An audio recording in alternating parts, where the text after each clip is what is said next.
Hi, I'm Mike Blume. We're comparing partial preterism with full preterism and whether or not there's going to be a future general resurrection of the dead physically or an invisible, non-physical resurrection of the dead whenever a child of God dies, and nothing general.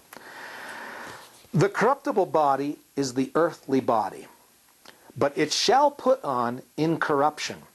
Our bodies remain as Adam's body was, originating from him until the trumpet sounds, according to this chapter. That means it won't stay in the grave, it will be changed. But some earthly bodies will be changed outside of the grave while they still live and walk around. 1 Corinthians 15 verses 51 to 54 says, "Behold, I show you a mystery. We shall not all sleep, but we shall all be changed." In other words, we won't all die, but we will all be changed, whether we're dead or alive. "In a moment, in the twinkling of an eye, at the last trump, for the trumpet shall sound, and the dead shall be raised incorruptible, and we shall be changed. For this corruptible must put on incorruption, and this mortal must put on immortality. So when this corruptible shall have put on incorruption, and this mortal shall have put on immortality, then shall be brought to pass the saying that is written, Death is swallowed up in victory." 1 Thessalonians chapter 4, verses 13 to 18 read, "But I would not have you to be ignorant, brethren, concerning them which are asleep, or have died, that you sorrow not, even as others which have no hope. For if we believe that Jesus died and rose again, even so them also which sleep in Jesus will God bring with him. For this we say unto you by the word of the Lord, that we which are alive and remain unto the coming of the Lord shall not prevent them which are asleep. For the Lord himself shall descend from heaven with a shout, with the voice of the archangel, and with the trump of God, and the dead in Christ shall rise first. And watch this, then we which are alive and remain shall be caught up together with them in the clouds, to meet the Lord in the air, and so shall we ever be with the Lord. Wherefore comfort one another with these words."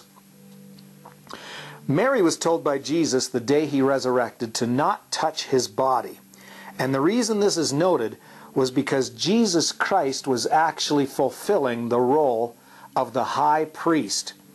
In the Old Testament, when the high priest would enter into the temple or tabernacle, well, let's read it in Leviticus 16 and 17. "There shall be no man in the tabernacle of the congregation when he goeth in to make atonement in the holy place until he come out, and have made an atonement for himself, and for his household, and for the congregation of Israel."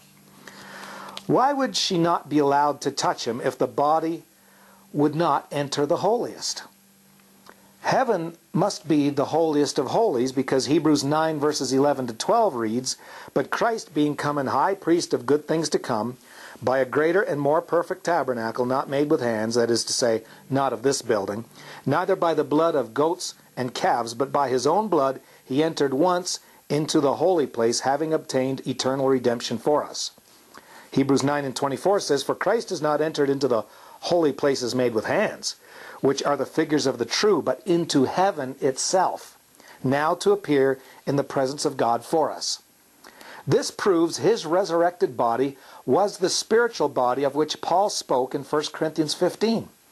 If his resurrected body was not the spiritual body of 1 Corinthians 15, then Mary would not have to be told to refrain from touching him. So Jesus certainly did raise up in a spiritual body from the tomb. And that's the entire basis for Paul's reasoning that we shall likewise be changed.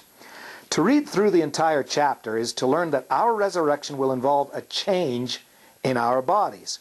And that is based upon the body that Jesus was raised with, according to 1 Corinthians 15 and 37. Jesus was indeed clothed with immortality. His mortal earth suit was changed to an immortal one, bearing wounds that cannot exist in a mortal body, since they would cause death.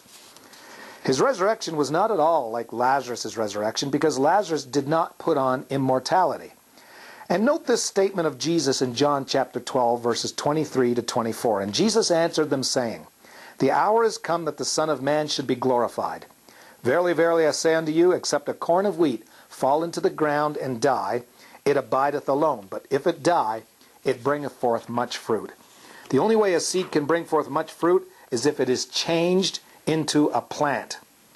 The seed does not remain in the ground when you plant it. It changes in there and comes forth again, and it bears much fruit. All these points prove that the natural body is changed into the spiritual body in the resurrection yet to come. Our spirits are already resurrected. We must not forget that we are tripartite. We are spirit, soul, and body, according to 1 Thessalonians 5:23. Only the spirit is born again and resurrected. And that is why that's what Romans 6 is talking about. Paul had that experience already. Romans 6:13 says, we present ourselves to God as those that are alive from the dead. That can only be talking about our spirits. And John 3 says that which is born of his spirit is our spirit. That's the only thing born again in the born again process. But the experience Paul did not have yet was the resurrection of 1 Corinthians 15. That was yet to come. And that was the resurrection of his body.